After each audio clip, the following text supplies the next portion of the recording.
TLP, trastorno de linda princesa, o al menos es lo que me gustaría que fuera.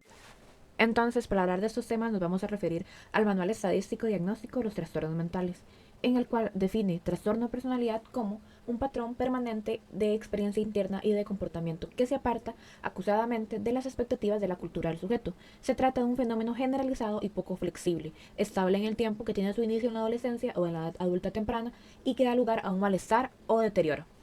Ahora con esto aclarado ya podemos entrar más de lleno a lo que es el trastorno límite de la personalidad, que lo define como tal el manual, como que es un patrón de inestabilidad de las relaciones interpersonales, de la imagen de sí mismo y de los afectos, con una impulsividad marcada. Con esta premisa podemos entender un poco más de lo que se trata este trastorno y de cuáles son sus complicaciones, porque ya podemos ver que se trata sobre las relaciones de uno mismo y los demás. Entonces va a ser algo bastante complicado. Ahora ya que esto está fuera, vamos a pasar a la parte en donde no tengo guión y simplemente soy yo misma y intento como quitarme esta máscara o lo que sea, salirme del personaje que puede haber en internet. Entonces me presento. Mi nombre es Gwendolyn Ramírez. Pueden decirme Gwen porque es mucho más fácil. Y yo cuando cumplí 18 años fui diagnosticada con trastorno límite de la personalidad gracias a la Caja Costarricense del Seguro Social. Y aquí es donde empieza toda esta historia. Y aquí es donde me gustaría aclarar que yo no soy ninguna profesional en la salud, que todo esto que digo fue porque me basé en el manual estadístico, diagnóstico de los trastornos mentales. Entonces toda esta información está basada en algo y no solamente son como mis experiencias personales así, porque también agrego muchas cosas personales mías, cosas, anécdotas o cosas que me ha pasado a través de experimentar lo que es ese trastorno. Entonces espero que este video le sirva de alguien que está como atravesando por esto para que vea que no está solo. Y más que todo porque me gustaría crear una comunidad de gente que tenga ese trastorno aquí en Costa Rica, porque también es muy difícil el hecho de cómo se maneja la salud mental aquí en Costa Rica. Entonces, pues principalmente me gustaría darle visibilidad a este tema y eso. Nada más, esas son como mis intenciones. Y quería aclarar como este puntito por aquí para que no hayan problemas más adelante. Porque como digo, yo no soy ninguna profesional. Simplemente todo eso está basado en estos textos que me leí. Y ya, simplemente sería eso. Bueno, también y en mi historia de vida, porque durante mucho tiempo yo no supe qué me pasaba, no sabía ponerle nombre, y a pesar de que yo sí había recibido como otro tipo de diagnóstico, como distimia o ansiedad generalizada, pues yo pensé que hasta iba a llegar, y luego ya cuando cumplí 18 y me mandaron al psiquiatra, fue como, hey, realmente tienes esto, amiga. Y fue muy difícil para mí, sinceramente, porque a mí me dieron el diagnóstico y simplemente yo salí a la puerta del psiquiatra y ya. Y ya, no sabía qué hacer. Simplemente ahora ya tenía un documento que decía que tenía este trastorno. ¿Y ahora qué hacía con ello? Entonces, espero que este video sea de utilidad para alguien que quiera conocer más sobre esto, para poder ayudarse con su propio diagnóstico o el diagnóstico de alguien más, porque también tener TLP es muy difícil, pero estar alrededor de una persona que tiene TLP también es muy complicado. Entonces, es más que todo como estar informados y ser empáticos y ser conscientes y, no sé, tal vez concientizar a los demás sobre este tema de salud mental que es muy importante. Pero bueno, espero que les guste este video y sigamos adelante entonces. Ahora hablaremos sobre los criterios de diagnóstico, que estos son 9. Y sinceramente a mí me parece que sí son bastantes, pero esto tiene una razón de ser. Y es porque el TLP se puede mal diagnosticar. O sea, es un trastorno que puede parecer otros trastornos. Entonces, por eso es que a veces se diagnostica y al final la persona no tenía TLP, sino que tenía, no sé, autismo, por ejemplo. Muchas veces eso puede pasar. Por eso cuando se diagnostica una persona con TLP, sí es importante como estar bien atento, simplemente eso. Aún así, podemos ver aquí lo más importante, dice que es el patrón dominante de inestabilidad en las relaciones interpersonales, de la autoimagen y de los afectos, e impulsividad intensa, que comienza en las primeras etapas de la edad adulta y está presente en diferentes contextos. Entonces, ok, vamos a empezar con el primero, que es esfuerzos desesperados para evitar el desamparo real o imaginario. Básicamente esto es, no quiero que me abandonen, por favor quédense conmigo. Entonces está este hecho de que por temor al abandono, puede ser un abandono real o imaginario, uno puede hacer cualquier cosa para impedir que esto vaya a suceder. Les cuento que esto puede pasar gracias a traumas que están relacionados con la ausencia de algún familiar, la muerte de alguien, el rechazo, el bullying. Entonces todo este tipo de experiencias que tienen relación al abandono vienen por traumas del pasado. Segundo, patrón de relaciones interpersonales inestables e intensas, que se caracteriza por una alternación entre los extremos de idealización y de evaluación. Uf, eso es un tema bastante complicado porque tener una relación con una persona que tiene TLP está de fijo que le va a pasar esto. El hecho de idealizar tanto a una persona que lo mínimo hace que uno lo evalúe. Entonces uno puede pasar de amar a alguien a odiar. Entonces ese es el extremo en donde estamos hablando de una visión blanco-negro. Todo es bueno o todo es malo. Y una mínima interacción. como sacada de contexto o que la otra persona tuvo un tono muy diferente y yo me sentí atacada, entonces esto hace que pueda pasar de la idealización a la de-evaluación. En el tercer punto tenemos la alteración de la identidad, inestabilidad intensa y persistente de la autoimagen y del sentido de yo. Sinceramente siento que esto es uno de los puntos más difíciles porque uno nunca sabe bien quién es, qué me gusta, a dónde voy, qué quiero, cómo me veo. Eso también afecta mucho y eso también puede hacer contraproducir otros trastornos como lo es los trastornos alimenticios. Porque la autoimagen es tan inestable que uno no sabe, o sea, le puede dar dismorfia, por ejemplo.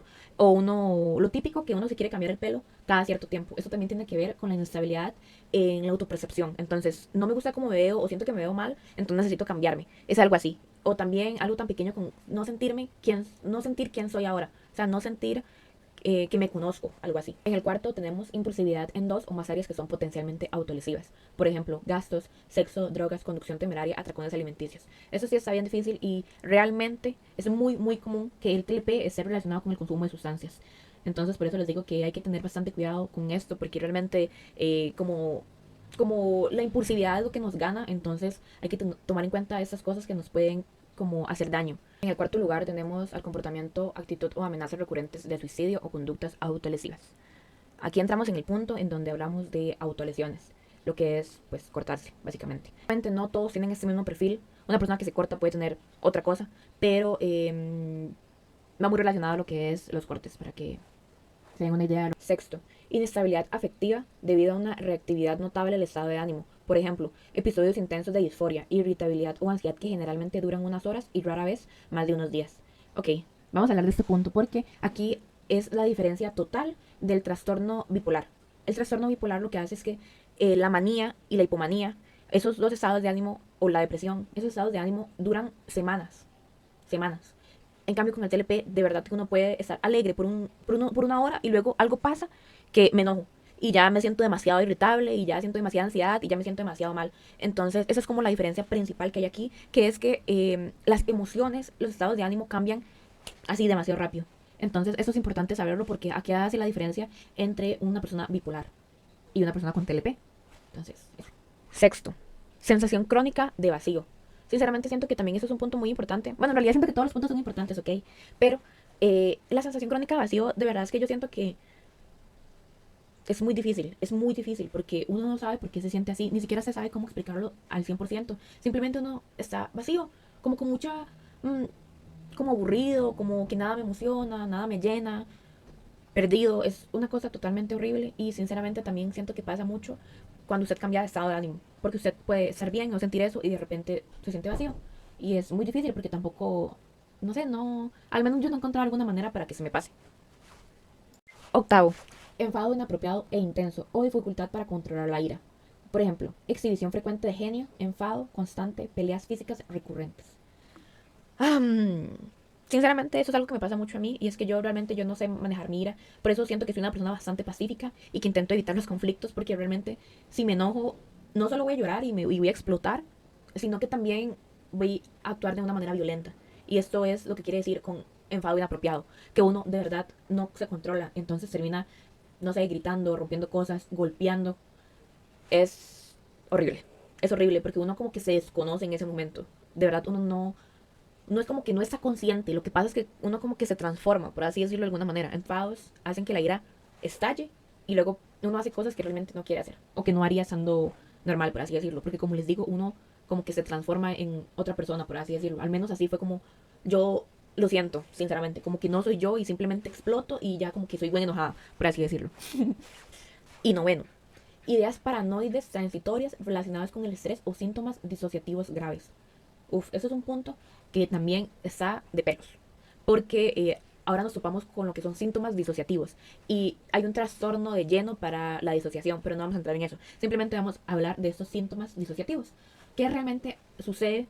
Como estamos hablando de esto de la ira, pasa muchas veces que usted se enoja, explota y hace lo que hace y luego como que entra en un estado de calma, por así decirlo. Entonces eso es la disociación, como que uno está desconectado. También pasa mucho que ante situaciones de estrés, sí, de estrés, se activa esto, que es como un mecanismo de defensa para que el cerebro no sufra, por así decirlo. Entonces yo recuerdo que mis peores síntomas disociativos yo no recordaba como ciertos días o ciertas cosas que había hecho, entonces yo me preocupaba mucho porque luego venía y había cosas en mi cuarto que yo no recordaba que había puesto o ciertas cosas así, y era porque yo en ese momento estaba pasando por una situación de trauma tan grande que por días me iba.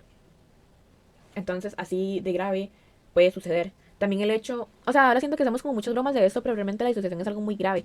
Y me pasaba mucho que yo caminaba o salía de mi casa y de repente estaba en otro lugar.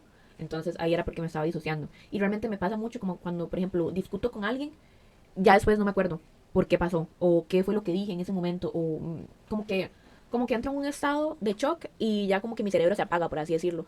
Y es una manera, es un mecanismo de defensa que es muy duro y sinceramente ayuda también mucho. Entonces, la verdad es que no lo vamos a glorificar, pero digamos, sí hace que sea un poco mejor tal vez a veces las situaciones de trauma, pero sinceramente está mal y te juega un poco la mente también. Ahora quiero poner un poco de las capturas que hice mientras estaba leyendo el manual porque me parecieron interesantes y me gustaría comentarles un poco. Entonces, bueno, puede haber una alteración de la identidad caracterizada por una autoimagen o un sentido de sí mismos inestables, de una forma acusada y persistente, que ese sería el criterio 3. Hay cambios repentinos y dramáticos de la autoimagen, caracterizados por metas, valores y aspiraciones profesionales cambiantes. Puede haber modificaciones repentinas de las opiniones y proyectos acerca de la profesión, la identidad sexual, los valores y los tipos de amigos. Los individuos pueden variar repentinamente y asumir desde el papel de una persona necesitada que suplica ayuda a ser una persona vengadora dispuesta a vengarse por los malos tratos sufridos, aunque por lo general tienen una autoimagen mala o dañina. Las personas con este trastorno a veces tienen la sensación de que no existen en absoluto. Aquí no solo podemos hablar de la inestabilidad en la imagen, sino en el sentimiento crónico de vacío, porque como ven, dicen, a veces tienen la sensación de que no existen en absoluto. Y esto va a sonar un poco raro, pero yo a veces me he sentido como que simplemente soy una carcasa vacía. Entonces, simplemente soy como un huevo que adentro no tiene nada. Y es bien difícil. Bien difícil porque usted cómo combate ese sentimiento. Aquí vamos a hablar del criterio 5 y el criterio 9 juntos. Durante las experiencias disociativas pueden aparecer la automutilación y a menudo esto implica un alivio porque reafirma su capacidad de sentir o de expiar el sentimiento de culpa por ser una mala persona o despreciable. Uf, esto definitivamente yo he puesto que lo voy a poner en otro video, pero está bastante fuerte porque como yo les comentaba, el TLP tiene mucho que ver con las personas que se automutilan, que se cortan y así, porque eso, como dice bien, trae un alivio porque cuando usted está entrando en esta disociación, cortarse lo que hace es que hace que su cerebro se excite, entonces ya deja de disociarse, vuelve como a la normalidad, por así decirlo, por un momento, por un momento. Y a pesar de todo esto, el hecho de realizar la automutilación hace que también vengan sentimientos de culpa después de esto. Entonces ese sentimiento de alivio simplemente es para salir de la disociación. Pero aún así, usted después de eso se siente culpable, se siente infeliz, se siente la mala persona. Y además de esto también funciona mucho como un autocastigo. Entonces, a pesar de que sí trae cierto alivio al cuerpo, por así decirlo, usted también se está maltratando de una manera emocional demasiado grande. Ahora vamos a hablar de algunos aspectos que están asociados con el diagnóstico. Entonces, les tengo uno que lo resalté bastante porque hasta me interesó mucho y además de eso también tengo como mis propias experiencias personales al respecto.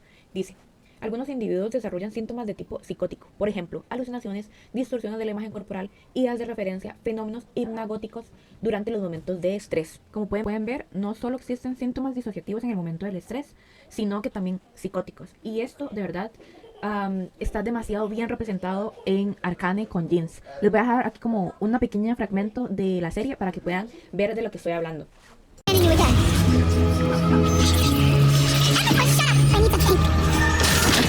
Ok, ahora visto esto, podemos ver que en realidad todo su entorno cambia por el estrés que siente. Ella puede ver cosas y sentir cosas que realmente no están ahí simplemente porque está realmente traumada.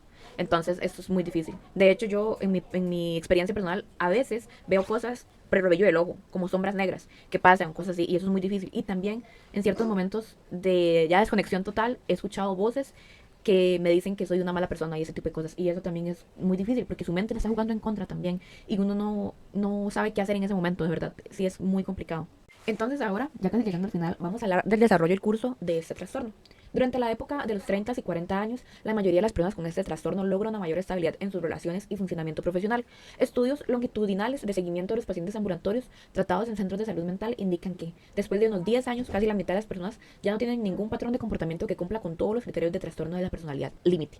Entonces, chicos, hay esperanza. Simplemente hay esperanza. El hecho de ser diagnosticado con un trastorno como este no dicta nada, no hace que usted sea diferente, no le impide hacer absolutamente nada, no lo marca tampoco, no lo distingue, no lo define. Sinceramente, simplemente, más bien el ser diagnosticado le ayuda a uno a poder salir adelante, porque como les digo, el primer año de terapia es súper, súper importante. Así que más bien yo lo veo como una salida, como una esperanza.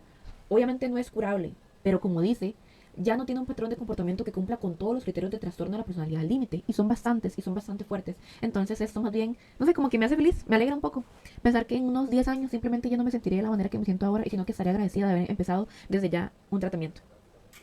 Y listo, creo que con esto termino todo mi video informativo, comunicativo, representativo, de dar conciencia sobre el tema del TLP, la salud mental en Costa Rica, y cómo sobrellevar el trastorno, y no sé, ahí um, mis experiencias personales, la verdad. Porque pues yo no estaría diciendo nada de esto si nunca me hubieran diagnosticado. Así que de cierta manera agradezco que lo hayan hecho porque eso me permitió conocer mucho más de mí misma, mejorar en muchas áreas y darme cuenta que a veces no soy yo, o sea, que a veces no soy yo el problema, sino que realmente hay algo en mi cerebro que simplemente no está bien y ahora puedo entender por qué no lo está y qué puedo hacer para mejorar. Y como les dije, hay esperanza. Entonces, realmente espero que se tomen este video de la manera más positiva posible. Si tienen alguna duda o comentario, sea bueno o malo, pueden dejarlo, por favor, ahí abajo en los comentarios. Yo estaré encantada de leerlos porque, no sé, siempre quise hacer esto y ya como que me animé y aquí estoy dándolo todo. Entonces, eso. Espero que les haya gustado el video. No sé, igual hay muchas cosas que se me quedan, tal vez. No sé si en algo me equivoqué o lo que sea, pero bueno, es mi primer video, así que espero que les haya gustado. Y eso. No sé qué más decir, estoy muy emocionada, pero bueno.